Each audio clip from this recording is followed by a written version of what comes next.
In this video, I'm going to teach you how to connect Apple Watch Ultra 3 with iPhone 16 Pro Max. It's a very easy process, so make sure to follow along. You can easily connect this specific Apple Watch with this specific iPhone model, or you can mix and match. So any iPhone model should be compatible with any modern Apple Watch.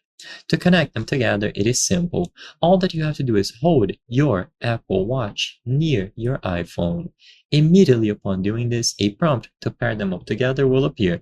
All that you have to do is choose Set Up for Myself. So select Set Up for Myself or for a family member, and upon doing this icon or this shape, this texture will be displayed on your Apple Watch if it is powered on.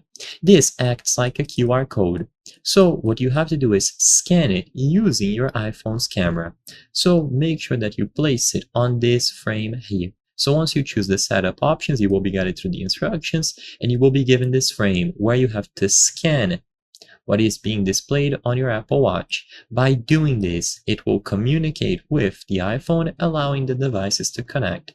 So you will see this message, your Apple Watch is paired, and you can set up as a new one or restore from backup if you had previously used an Apple Watch in conjunction with this iPhone.